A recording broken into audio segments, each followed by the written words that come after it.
جی question تھا میرا اس بارے میں، جو علم غیب کے بارے میں. جی جی. تو یہ قرآن کی آیت ہے، مفتی صاحب چیک کر لیں کہ یہ سورۃ اعراف ہے اور آیت 188 ہے. کون سی سورت بتایا آپ نے؟ سورۃ الاعراف آیت نمبر 188. آیت نمبر کون سی بولی؟ 188. 188. جی ٹھیک ہے. تو اس کا ترجمہ آپ کہتے ہیں تو میں پڑھ دیتا ہوں. ویسے مفتی ذات خاص کے لیے کسی نفع کا اختیار نہیں رکھتا اور نہ کسی زر کا، مگر اتنا ہی کہ جتنا خدا نے چاہا. اور اگر میں غیب کی باتیں جانتا تو میں بہت سے نفع حاصل کر لیا کرتا اور کوئی مضر ہی مجھ پر واقع نہ ہوتی. میں تو محض عذاب سے ڈرانے والا اور احکام بتلانے والا ہوں. جی ٹھیک. تو اس میں صاف صاف نبی پاک صلی اللہ علیہ وسلم اپنے یعنی اتنی بڑی نفی علم غیب کی کہ اللہ تعالیٰ خود اپنے نبی سے کہلوا رہا ہے کہ آپ کہہ دیجئے کہ میں علم غیب نہیں جانتا. اس سے بڑی میں سمجھتا ہوں کہ قرآن پاک میں آپ آگے پیچھے سے حدیثیں جو مرفوع حدیثیں آپ بیان کریں یا اس کو جس طرح بھی آپ مرفوع حدیثیں کیا ہے؟ نہیں، آپ کہتے ہیں یہ مرفوع حدیث ہے، یہ سکہ اس کی راوی ہے، لیکن قرآن سے بڑی دلیل تو میں سمجھتا ہوں کہ اگر سب سے بڑی دلیل اس آیت کو اگر پڑھ لیں اور اس کی سیاق و سباق کو دیکھ لیں کہ اس میں صاف صاف غیب کی جو نفی ہے. اللہ تعالیٰ اپنے محبوب سے خود کہلوا رہا ہے کہ آپ کہہ دیجئے کہ میں علم غیب نہیں جانتا. اور دوسری بات میں آپ سے یہ کہنا چاہوں گا کہ علم غیب جو آپ کہتے ہیں نا قرآن مبین علم غیب، جب ایک انسان تک کوئی علم پہنچ جاتا ہے تو پھر تو وہ غیب نہیں رہتا، کیونکہ آپ کہتے ہیں قرآن پاک میں سارا علم غیب ہے. لوگ جو حافظ ہے قرآن کے سب علم غیب جانتے ہیں. پھر قرآن کی تفسیر لوگوں نے لکھی ہے تو سب عالم غیب تو نہیں ہو گئے، کیونکہ سب کے پاس کوئی علم تو نہیں آ گیا علم غیب کا. یہ جو بات آپ کر رہے ہیں کہ جب پتہ چل جائے پھر غیب نہیں رہتا، اس کی کوئی دلیل؟ جی یہ دلیل ہے. اگر میں آپ کو کوئی چیز بتاتا ہوں، جب ایک چیز آپ کو نہیں پتا تو آپ کو بتاتا ہوں کہ وہ چیز فلاں. اچھا یہ اس کا جواب دے کے کہ غیب کس معنی میں نہ رہی وہ تو پتہ چل گئی سب. اچھا مجھے یہ بتائیں کہ اگر آپ نے مجھے بتایا تو وہ غیب نہ رہی، تو جب آپ کے پاس تھی تب غیب تھی یا نہیں؟ نہیں میرے پاس کب تھی، کیونکہ نبی پاک صلی اللہ علیہ وسلم نے آپ کو اس کی نہیں، اس کو تھوڑا کرنا پڑے گا. نوٹ کر لیں سارے، کیونکہ اللہ تبارک و تعالیٰ نبی پاک صلی اللہ علیہ وسلم نے کہا کہ بات سنیں. آپ مجھے صرف اتنی بات بتائیں کہ جو بات آپ نے مجھے بتائی میرے پاس آ کے غیب نہ رہی، جب آپ کے پاس تھی غیب تھی یا نہیں؟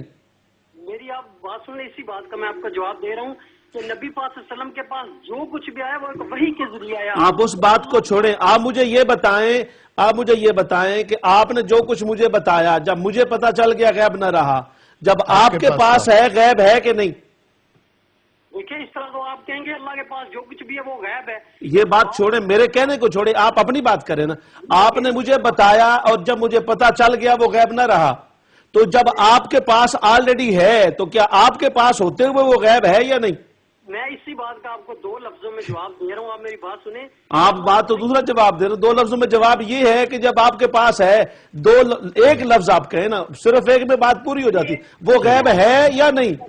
دیکھیں یہ کوئی طریقہ نہیں ہے علماء کرام کا بات کرنے کا. اچھا تو یہ کیا طریقہ ہے کہ آپ کا کون سا طریقہ ہو؟ بات طریقے کی نہیں ہے، بات یہ کہ آپ بات ہی غلط کر رہے ہو. جب آپ کے پاس ہے تو وہ غیب ہے، کیونکہ آپ کو پتا تھا، جب آپ کو پتا تھا وہ غیب ہی نہ رہا. جو بات آپ کر رہے ہیں اس بات کی حیثیت اور اہمیت ہی نہیں بنتی. کامران صاحب انشاءاللہ اس پہ پوری بات کرتے ہیں، اور پھر میں یہی آپ سے ریکویسٹ کرتا ہوں کہ آپ ہی اپنے طرز عمل کو دیکھیں. کچھ میں عرض کروں گا تو شکایت ہوگی. تو بھائی جان اگر آپ سوال کرتے ہیں تو تھوڑا سا حوصلہ رکھیں. علماء کرام اگر آپ سوال کر رہے ہیں تو اسی سوال میں سے آپ سے سوال کر رہے ہیں، تو آپ تھوڑا حوصلہ رکھیں. آپ علماء کرام کے ساتھ اگر گفتگو کر رہے ہیں تو پھر آپ بات کریں، بات کا جواب دینا، پتا چلے کہ آپ کے پاس کیا ہے، آپ کہاں سے بول رہے ہیں. وہ تو الحمدللہ پوری دنیا سن رہی ہے کہ آپ کہاں سے بول رہے ہیں، لیکن اس پہ انشاءاللہ تعالی علماء کرام گفتگو فرمائیں گے. تو میرے ساتھ ایک کالر ہیں، عاصم صاحب ہیں لندن سے. عاصم صاحب السلام علیکم ورحمۃ اللہ. جی علامہ صاحب ناراض ہو رہے ہیں، لیکن ایسا ہوتے نہیں ہے ماشاءاللہ آپ لوگ. دوسری بات یہ کہ ایک عام آدمی کا مقابلہ آپ رسول اللہ کی وحی سے کر رہے ہیں. غیب کا علم، رسول اللہ کی وحی، اللہ کا فرمان، اور ایک عام آدمی کی بات کر رہے ہیں آپ کہ تیرے پاس غیب رہا کہ نہیں. ماشاءاللہ ماشاءاللہ، کیا ترجمے. چلو چھوڑیے حالانکہ بات کوئی اور سمجھا. چلو آپ کو لگتا ہے میرا خیال نہیں یار، اس طرح نہیں، اس طرح ٹھیک ہے ٹھیک ہے ٹھیک ہے ٹھیک ہے ٹھیک ہے، اس طرح نہیں اس طرح نہیں اس طرح. اس نے وہی کی بات بھی کی، اس نے ٹھیک ہے ٹھیک ہے ٹھیک ہے. جب آپ کو پتا چل گیا تو پھر غیب ذرا، تو میں نے اس کی بات کی ہے. وہی والی بات تو قرآن خود کہتا ہے کہ نوحی الیک، ہم جو آپ کی طرف وہی کر رہے ہیں یہ سارا غیب ہی ہے. یہ جو ہم نے خبریں کوئی سوال کر دے ذالک من انباء الغیب نوحی الیک، ہم جو آپ پر وہی کر رہے ہیں یہ وہی ہی غیب ہے. خود قرآن کہہ رہے ہیں. وہ تو بھی علامہ صاحب میرا خیال ہے انہوں نے ساری آیتیں نکال کے رکھی. انشاءاللہ اس پہ حضرت علامہ فراشوی صاحب انشاءاللہ بات کرتے ہیں. حضرت اسی سوال کو ذرا کر لیں.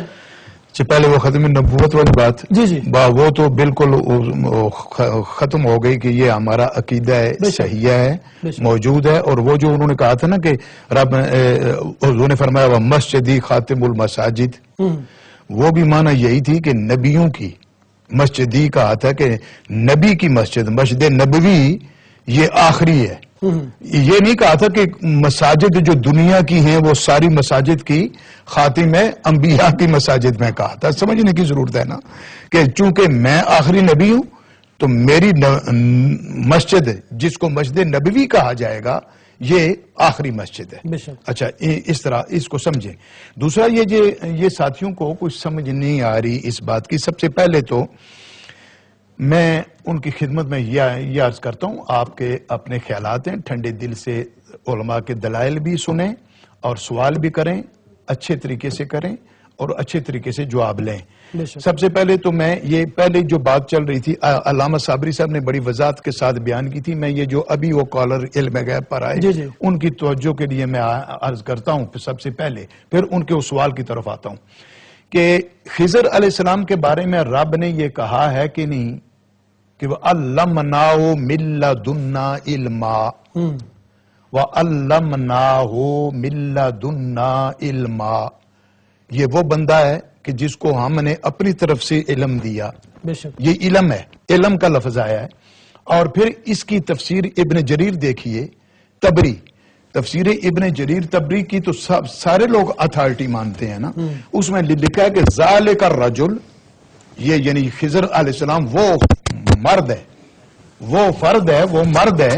ذالک الرجل یعلم علم الغیب، یعلم کا لفظ ہے.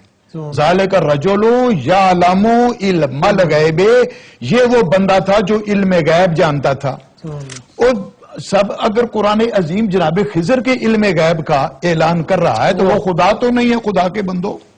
اور دوسری بات، قرآن عظیم کی آیات آپ کے سامنے پڑھ چکے ہیں ہم. عالم الغیب فلا یظہر علی غیبہ، وہ عالم الغیب ہے اللہ، فلا یظہر علی غیبہ، کسی کو اپنے غیب پر تسلط نہیں دیتا، مسلط نہیں کرتا.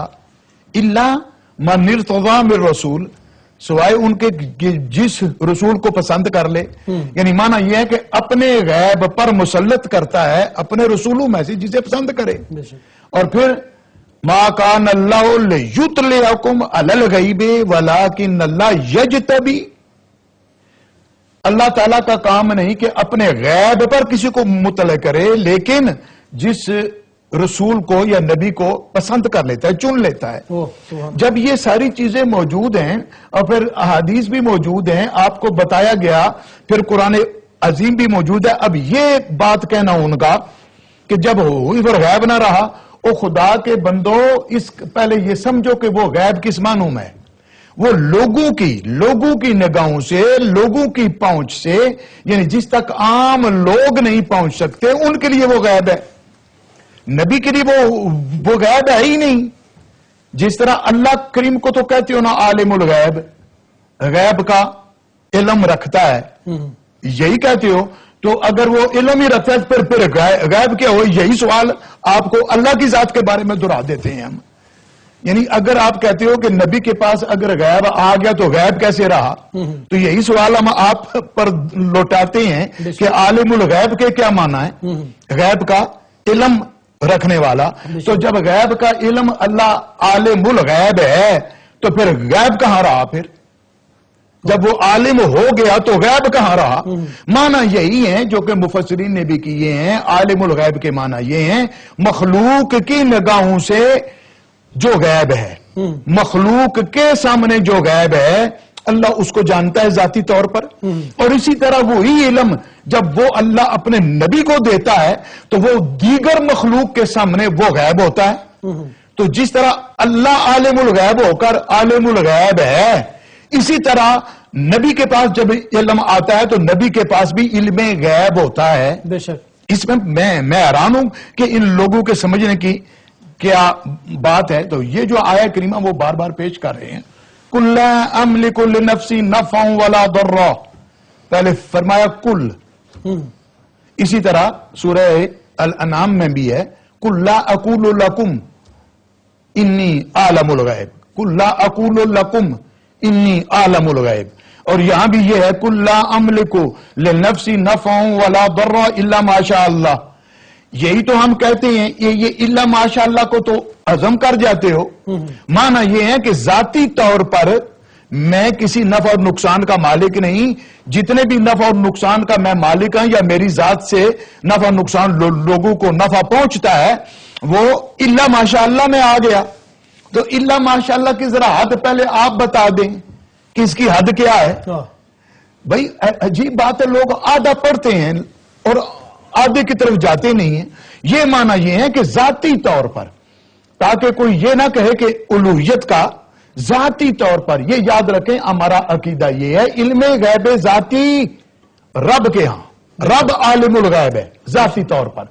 ہر چیز کو نفع دینے والا نقصان پہنچانے والا ذاتی اختیارات رب کے پاس ہیں.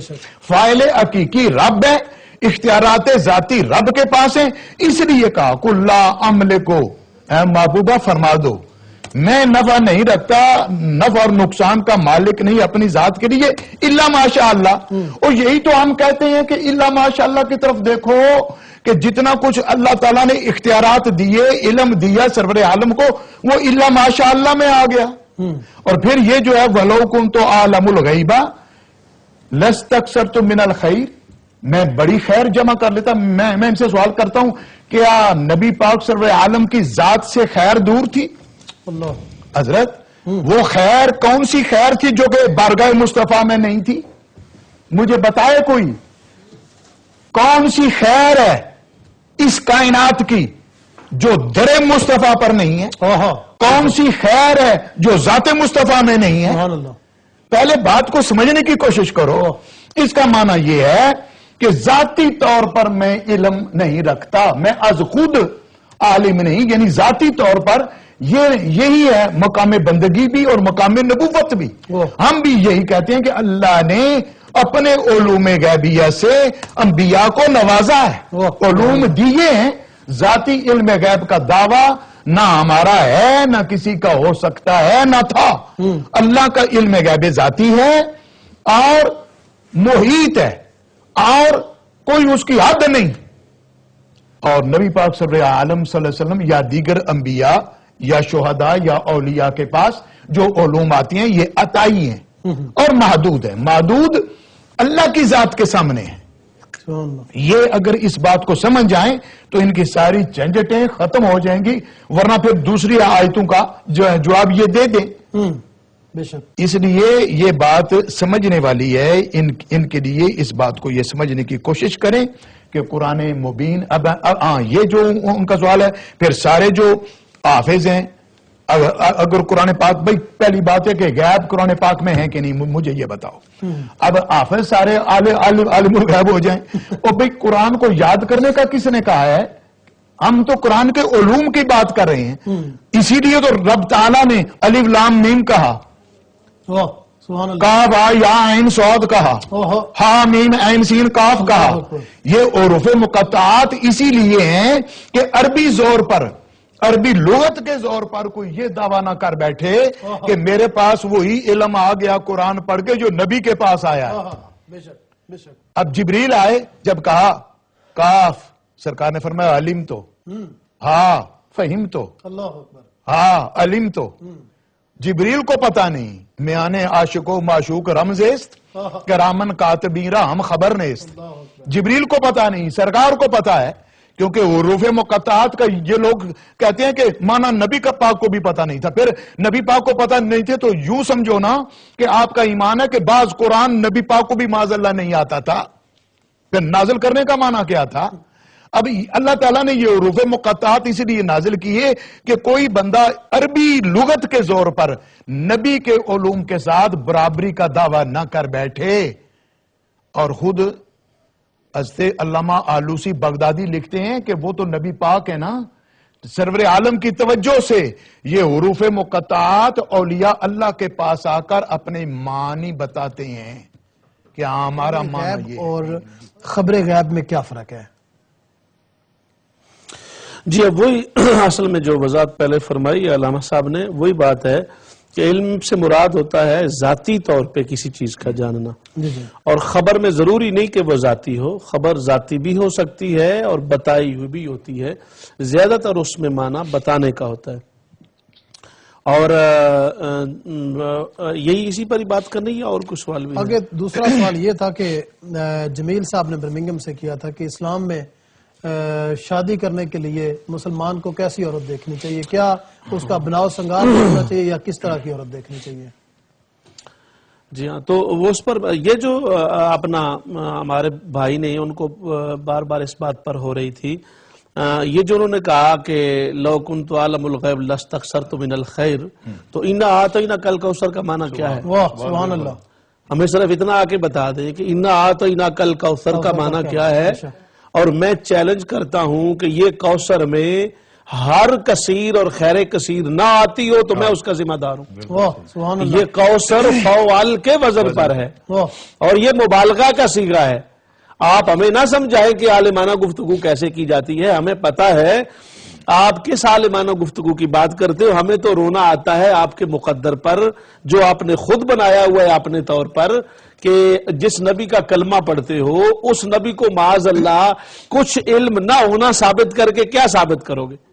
وہ جو آیت تم نے کہی ہے نا کہ سرکار نے فرمایا قل لا اقول لکم عندی، لکم کا مخاطب کون ہے؟ لکم جو کم کی ضمیر ہے وہ کس کے لیے بولی گئی؟ وہ کفار کے لیے بولی گئی، وہ مشرکین کے لیے بولی گئی، وہ منافقین کے لیے بولی گئی. معاندین اسلام کو کہا گیا جب انہوں نے آ کے کہا نا کہ آپ ہمیں، ہمارے یہ بھائی ہیں، ہمیں ان سے اس حد تک ہمدردی ہے اور ہم چاہتے ہیں کہ اللہ پاک ان کو ہدایت عطا کرے. میں ان کو اسی لیے اسی موقع پر روک رہا تھا کہ ان کی ذہن میں فوری طور پہ کوئی بات آئے اور ان کو سمجھ حاصل ہو کہ وہ بالکل ہی رانگ ٹریک پہ جا رہے ہیں. اچھا وہ یہ کہہ رہے ہیں کہ حافظ کو، پہلی بات تو یہ کہ حافظ کو صرف لفظ کا پتا ہوتا ہے. لفظ کیا ہے؟ لفظ سیاہی کے وہ نقوش ہیں جو قرآن مجید میں موجود ہیں، اور یہ قرآن مجید جو سیاہی میں اور ورقو میں ہے، یہ قرآن سارے کا سارا فی المعنی فی الحقیقت جس کو کلام نفسی رب ذوالجلال کا کہتے ہیں وہ نہیں ہے.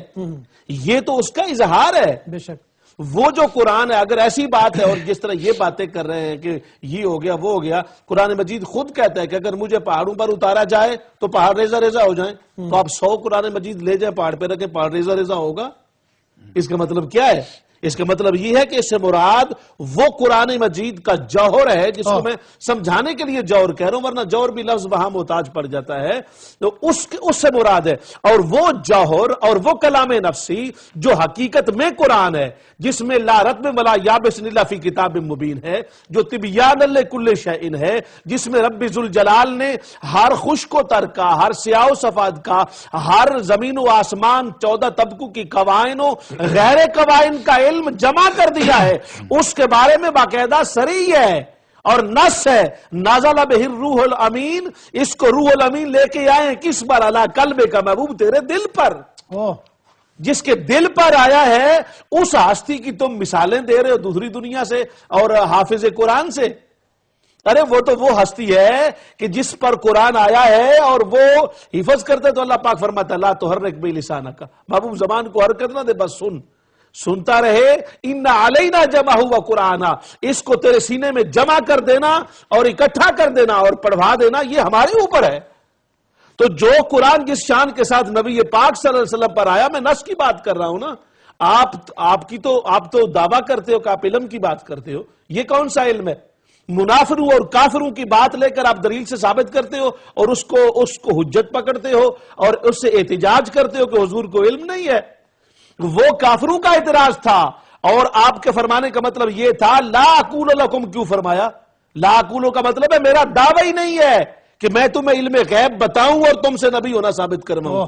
میرا یہ دعویٰ نہیں ہے, دعویٰ کی نفی ہو رہی ہے, علم کی نفی نہیں ہے کی سرکار نے, نہ قرآن مجید کی آیت نے کی ہے. اور پھر بار بار ولا اقول لکم ایک بار کہہ دیا. کلام کی فساد کیا ہوتی ہے؟ خیر الکلام ما قل و دل. فساد بلاغت اور ادب کا قانون تو یہ ہے نا. تو وہ تو بات پوری ہو گئی تھی. قل لا اقول لکم انی خزائن اللہ ولا اقول لکم انی ملک. وہ جتنا کچھ آگے ہر بار ولا اقول کل محبوب ان سے تو فرما دے کہ یہ تو نے دعویٰ ہی نہیں کیا ہے. بے شک. اور رہ گئی یہ بات کہ کہاں لکھا ہے؟ ہم نے نبیوں کی آیات ثابت کی ہیں. کوئی ایک آیت لکھاؤ جس میں لکھا ہو کہ نبی علم غیب نہیں جانتا. ایک آیت. اپنی بھی اللہ ماشاءاللہ توڑ کے گزر جاتے ہو. ما کان اللہ لیطلعکم علی الغیب. اطلاع کی بات رب ذوالجلال فرما رہا ہے نا, اطلاع کی نفی کر رہا ہے. تو نفی کے بعد اس بات کا مطلب کیا ہوتا ہے؟ نفی کے بعد جتنے افراد کی نفی ہوتی ہے اسی درجے کا اس بات ہوتا ہے. لاکنہ سے پہلے جتنا بڑا ابہام ہوتا ہے استدراک لاکنہ کرتے ہی اس بات کا ہے. وہ سارے کا سارا نفی پہلے والی بات کا اس بات ہوتا ہے. بے شک, بے شک. کو علم کی بات بھی کرو تو ہم سمجھے کہ آپ بڑے تیس مار خان اور ہمیں کہہ رہے ہو علم کی بات کریں. یہ دیکھیں بات سورج کو دکھا. استغفر اللہ, ہم اپنے آپ کو کچھ نہیں سمجھتے مگر تمہارے مقابلے میں الحمدللہ سورج ہیں. ہم سرکار کے خادم ہیں, ہم سرکار کے گداگر اور بھکاری ہیں سرکار کی بارگاہ کے. تم آیتوں کو غلط تروڑ مروڑ کے اور ہر بت کی آیت ولی پر پڑھتے ہو, ہر بت کی آیت تم انبیاء کرام پر پڑھتے ہو. ساتھ کالر ہیں جی عبد الرحمان صاحب ہیں مانچسٹر روچڈیل سے. عبد الرحمان صاحب السلام علیکم ورحمۃ اللہ. عبد الرحمان صاحب آپ کو آواز آ رہی ہے میری؟ جی السلام علیکم. جی وعلیکم السلام ورحمۃ اللہ. شاہ صاحب کیسے ہیں آپ؟ ٹھیک ہیں جی اللہ کا کرم ہے, شکر الحمدللہ. آپ ٹھیک ہیں؟ جی الحمدللہ. میں عمر چینل کا ریگولر ویور ہوں اور میں ہر پروگرام بڑے تسلسل سے دیکھتا ہوں اور بہت استفادہ بھی حاصل کرتا ہوں. لیکن میری ایک گزارش ہے اپنے محترم علماء کرام محترم صابری صاحب سے کہ جب بھی کہیں کوشچن کا موقع آتا ہے اور ہم پروگرام دیکھتے ہیں تو اکثر ہمارے گھر میں بھی یہ جھگڑا رہتا ہے کہ صابری صاحب اگریسو ہو جاتے ہیں. نہیں میں تو ہم تو حقیقت سے ہیں اور ہم تو حقیقت کی بات کر رہے ہیں. اگر کوئی حقیقت کی بات نہیں کرتا تو ہمیں چینل پہ بیٹھ کے صابری صاحب محترم ماشاءاللہ اگریسو نہ ہوا کرے. باقی ماشاءاللہ یہ بہت اچھی گفتگو کرتے ہیں, علم ماشاءاللہ ان کے پاس بہت ہے. حضرت ایک سیکنڈ مجھے دیجیے گا. عبد الرحمان صاحب آپ نے ماشاءاللہ یہ کہا کہ تھوڑے سے جذباتی ہو جاتے ہیں. اصل میں بات یہ ہے کہ جب محبت رسول کی بات آتی ہے نا, جب کو میرے آقا صلی اللہ علیہ وسلم کی ذات پاک پہ انگلی اٹھانے کی کوشش کرے گا تو میرے بھائی جس میں ایمان ہے وہ جذباتی ہو ہی جاتا ہے نا. لیکن میرے آقا کی محفل میں ابو بکر صدیق رضی اللہ تعالیٰ عنہ اور چاروں خلیفہ وہ اگریسو ہوتے تھے, لیکن میرے آقا اگریسو نہیں ہوتے تھے. وہ انہیں کہتے تھے نہیں اگر یہ بندہ سوال کر رہا ہے تو کرنے دیں. عبد الرحمان صاحب میری بات سنیں. عبد الرحمان صاحب میری بات سنیں. دیکھیں آپ کا نقطہ نظر یا جو بات آپ نے کی ہے وہ محقق برطانیہ نے اسی سٹائل پر جواب دیا ہے. یہ ہمارے ویورز کی جن میں آپ بھی شامل ہیں ایک آپشن ہے. میں دوسری آپشن کا نمائندہ ہوں. ہمارے بہت سارے کالرز وہ ہیں جو چاہتے ہیں کہ اس انداز میں جواب دیا جائے, اور اگر شرعی طور پہ بات کریں گے جب سرکار کے علم غیب پر اعتراض ہوا تو سرکار ممبر پر کھڑے ہو گئے اور آپ نے اسی انداز سے جذباتی, ہم سرکار کے لیے تو کوئی لفظ ہی نہیں بول سکتے نا, مگر وہ دھیما انداز نہیں تھا. آپ نے فرمایا ما بالو قوم طعنوا الذین طعنوا فی علم نبیہ.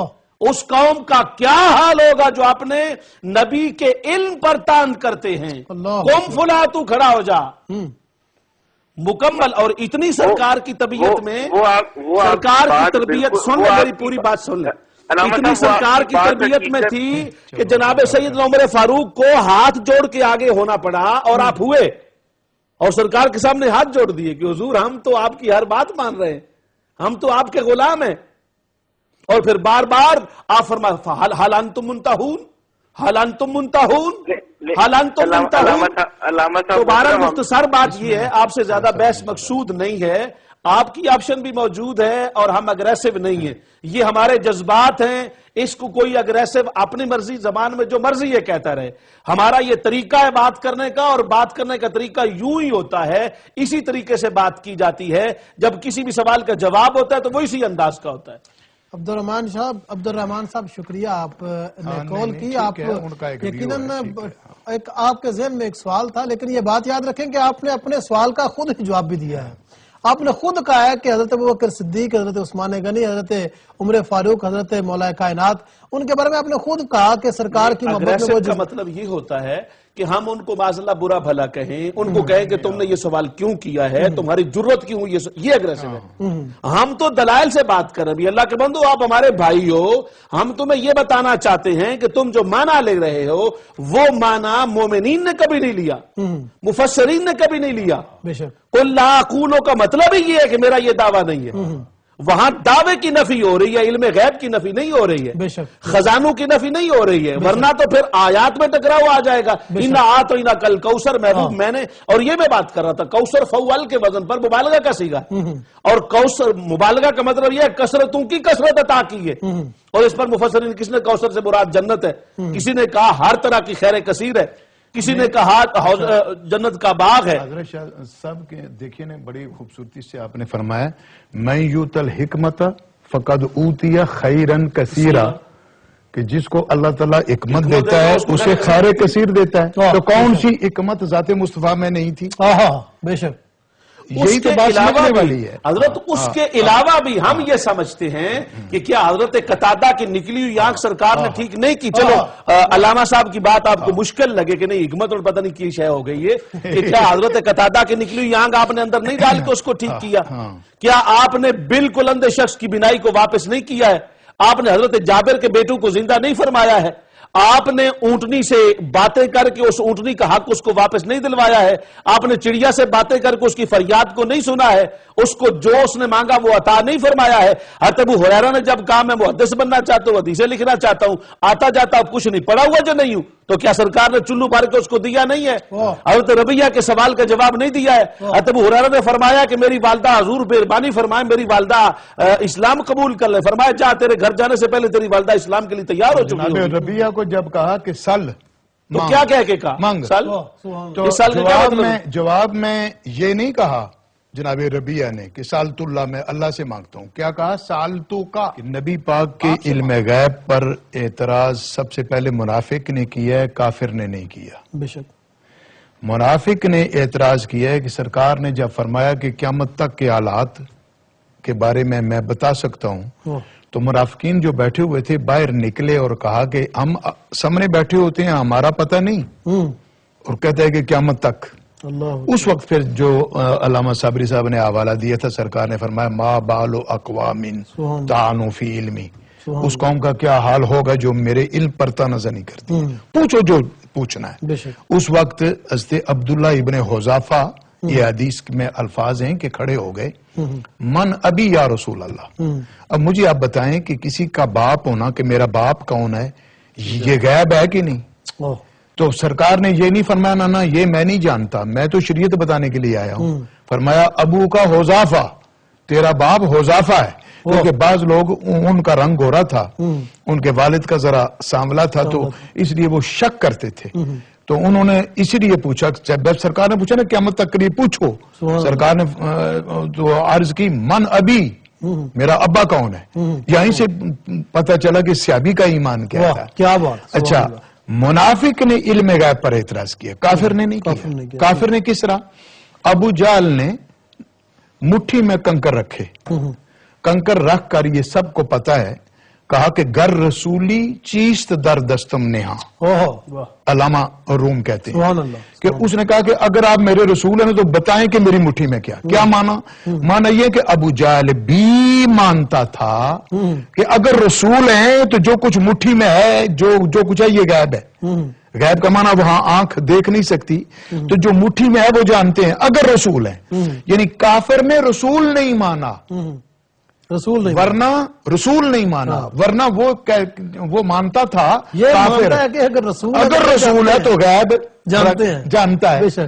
سرکار نے پھر فرمایا کہ میں بتا دوں یا وہ بول پڑے. کیا بات، واہ. تو یہ اور لیکن منافق نے کہا ہم بیٹھے ہوئے ہیں تو ہمارا پتہ نہیں، تو کہتے ہیں قیامت تک کا میں علم رکھتا ہوں. تو اس لیے علماء لکھتے ہیں کہ سب سے پہلے علم غیب نبوت پر اعتراض منافق نے کی ہے، کافر نے نہیں کیا.